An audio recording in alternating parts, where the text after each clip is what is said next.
sabatina começou, me encontrarei com meu Jesus. Olá, tudo bem? Vamos para mais um estudo da Escola Sabatina e agora iniciando o nosso trimestre, o novo trimestre de 2026. Primeiramente, um feliz ano novo para você e que Deus nos acompanhe nessa jornada de estudo diário da Bíblia Sagrada através da Escola Sabatina. E esse trimestre estaremos falando sobre 2 livros do Novo Testamento, Cristo em Filipenses e Colossenses. Que Deus nos ajude nessa jornada, nesses estudos. Vamos acompanhar aqui o apóstolo Paulo em sua missão, em seu trabalho missionário. E que Deus nos fortaleça também. E lembrando, a Escola Sabatina é um estudo diário da lição. Se nós não estudarmos diariamente, não teremos compreensão de todos os detalhes, de todas as ferramentas para cada vez mais nos aprofundarmos na Bíblia Sagrada. Então, estude diariamente, estude, sublinhe, escreva na sua lição, responda as perguntas, porque desta forma você vai cada vez mais se aprofundar no tema desse trimestre. Vamos lá? Lição 1. Perseguidos, mas não abandonados. E o verso para memorizar está em Filipenses 4:4, que diz: alegre-se sempre no Senhor. Outra vez digo, alegre-se. E é interessante que nós vamos acompanhar ao longo desta lição que o apóstolo vai falar ali de momentos em que ele esteve em prisão, em perseguição, em sofrimento.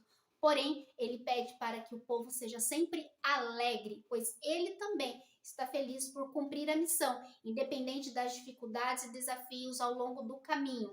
Alegre-se sempre no Senhor.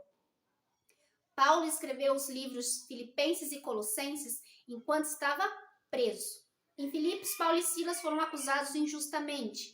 Depois o carcereiro prendeu os pés deles no tronco. À meia-noite eles oravam e cantavam louvores a Deus, e os demais companheiros de prisão escutavam. Eles sabiam como se alegrar em todas as circunstâncias. Nesta semana refletiremos sobre algumas das situações enfrentadas por Paulo. Ele entendeu que havia um propósito maior em tudo o que acontecia. Por isso temos muito a aprender com seu exemplo para enfrentarmos provações. Será que nós estamos conseguindo nos alegrar em tudo, em todas as circunstâncias? Domingo, Paulo, prisioneiro de Jesus Cristo. Filipenses e Colossenses são conhecidos como cartas da prisão, porque foram escritas enquanto Paulo estava encarcerado. Efésios e Filemão pertencem ao mesmo grupo de livros. A maioria dos estudiosos acredita que essas cartas foram escritas enquanto Paulo estava em Roma, por volta do ano 60 a 62 d.C. Paulo dedicou a vida ao serviço de Jesus Cristo, e esse serviço incluía ser preso. Ele estava preparado. Se esse serviço incluía ser preso, ele estava preparado. O apóstolo se descreve como um embaixador em cadeias. Ele havia realizado viagens missionárias, estabelecido igrejas e treinado obreiros para o Senhor. Ele poderia ter se perguntado: por que estou aqui quando poderia fazer muito mais sem essas correntes? Mas Paulo não fez essa pergunta. Como a parte introdutória de sábado disse, que ele via sempre um propósito maior em tudo. Então, mesmo os momentos em que ele estava em cadeia, aprisionado, ele estava fazendo a obra do Senhor. Paulo viveu para servir a Cristo. Após o momento em que ele teve um encontro com o Senhor e a sua vida foi transformada, ele viveu ao serviço do Senhor. Encarcerado ou não, ele era um missionário. E a nossa vida deveria seguir este exemplo. Em todas as circunstâncias, nós temos um propósito maior a cumprir. E este propósito é servir integralmente ao nosso Senhor. Segunda, Paulo em algemas. Enquanto estava na Macedônia, Paulo mencionou ter enfrentado prisões. A primeira prisão registrada aconteceu em Filipos. Depois ele foi preso por um breve período em Jerusalém, antes de ser transferido para uma prisão em Cesareia. Em outra ocasião, Paulo disse estar entre algemas. Então a gente vê muito do ministério do apóstolo Paulo realmente ele estando em prisões. Por mais difíceis que fossem as circunstâncias, Paulo sempre conseguia enxergar um lado positivo. E isso lhe dava forças para suportar as pressões. Mesmo enfrentando todos os ataques de Satanás, ele tinha certeza que Deus não o havia desamparado. Isso é muito importante, porque a gente tende a, quando passa por situações difíceis, achar que Deus nos abandonou, que Deus não se importa conosco. Paulo não deixava que isso entrasse no seu coração. Ele sabia que estava ali por amor a Cristo e que Deus não o havia abandonado. somos tentados a olhar para as circunstâncias que enfrentamos, ou para fraquezas, fracassos e desanimar. Nestes momentos, precisamos nos lembrar das ferramentas extraordinárias que Deus nos deu para enfrentar o mal. E uma delas é a Bíblia, a palavra da verdade, pois dela aprendemos com os erros e acertos de outras pessoas. Além disso, o Espírito Santo torna eficaz o que foi realizado pelo Redentor do mundo. É por meio do Espírito Santo que o coração é purificado. Por ele, o crente se torna participante da natureza divina. Cristo deu seu Espírito como um poder divino para vencer toda a tendência hereditária e cultivada para o mal e gravar o próprio caráter em sua igreja. Então, nós precisamos da palavra de Deus para nos lembrar, mas precisamos da influência da ação do Espírito Santo para que a gente permaneça fiel e nos caminhos dele. Paulo em Filipos.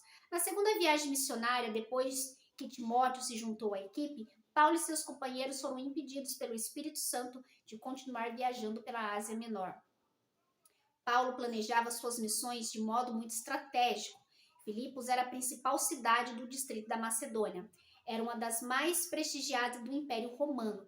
E ele sabia que pregando neste lugar era uma porta aberta para que o evangelho fosse espalhado para as demais nações. Estabelecer uma comunidade cristã nessa cidade facilitaria a propagação do evangelho para localidades próximas como Anfípolis, Apolônia, Tessalônica e Bereia. O Espírito Santo guiou Paulo a Filipos porque sabia que a cidade seria um ponto estratégico para a expansão do evangelho na Europa, apesar das perseguições que viriam. Por mais cruel que seja, a perseguição em algumas circunstâncias pode abrir oportunidade para que o evangelho alcance pessoas que de outra forma talvez nunca ouviriam. Interessante a gente analisar, né? Será que se você fosse pensar de uma forma estratégica, você iria para um lugar de perseguição, onde você ia sofrer situações ruins? Talvez nós iríamos para um lugar mais calmo, mais tranquilo, mas Paulo, ele pensava no propósito, sabia que ali haviam pessoas que precisavam ouvir o evangelho para que fossem salvas e através dela o evangelho se espalhasse para as demais. Então Paulo não olhou para as circunstâncias, mas ele deixou ser guiado pelo Espírito Santo de Deus. Quarta, Paulo e Colossos. Não há registro de uma visita de Paulo a Colossos, o que revela a eficácia da sua estratégia evangelística.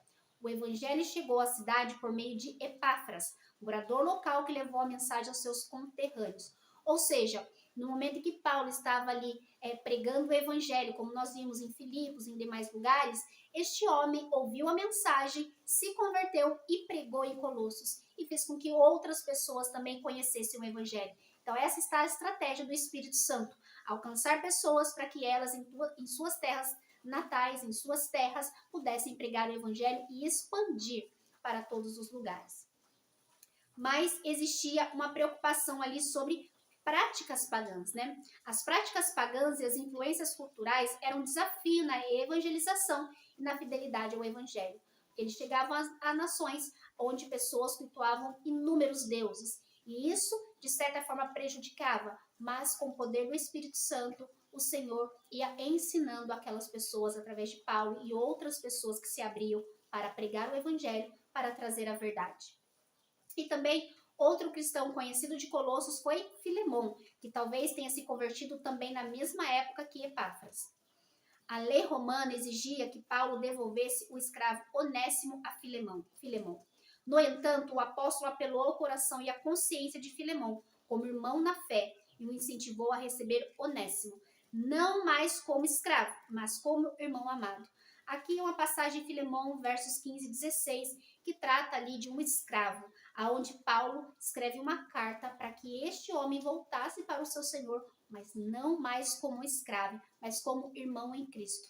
Então, olha só que interessante a preocupação e tratar também a respeito de escravidão já há tanto tempo.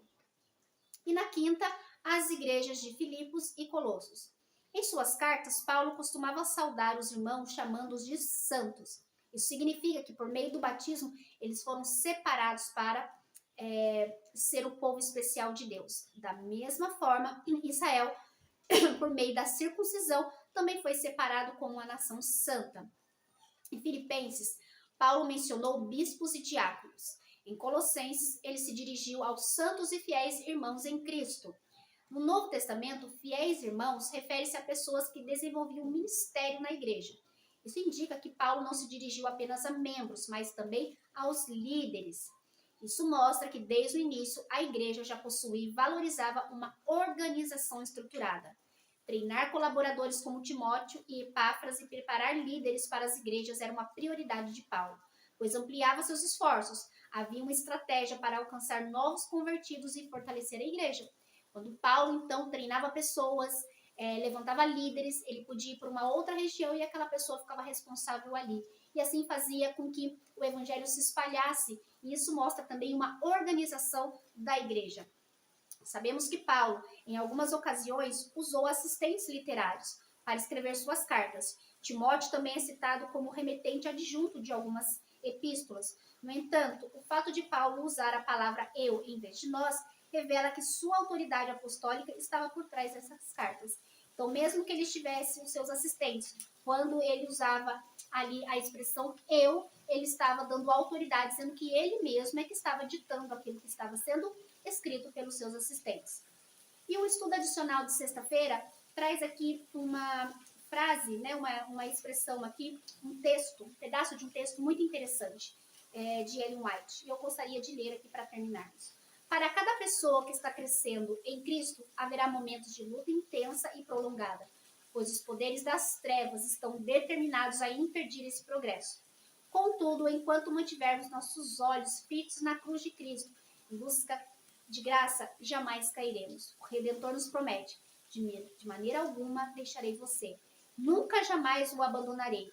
Eis que estou com vocês todos os dias até o fim dos tempos. Passando pelas diversidades, pelos vales da sombra e da morte, por todas as circunstâncias de perseguição, seja o que for, não podemos deixar de olhar fixamente para Cristo, sabendo que Ele não nos deixa só. Como Ele não deixou Paulo, mas Ele cumpriu o propósito na vida de Paulo, Ele também não nos deixará. E se permitirmos, Ele vai cumprir o seu propósito também em nossa vida. Vamos orar?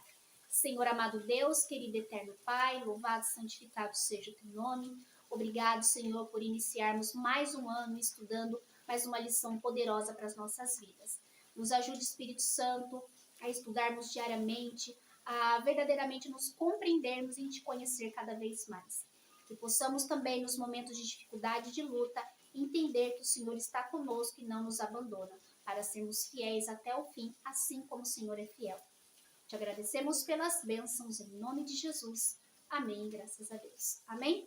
Que Deus te abençoe. Vamos continuar firmes no estudo da lição e até a próxima, se Deus quiser.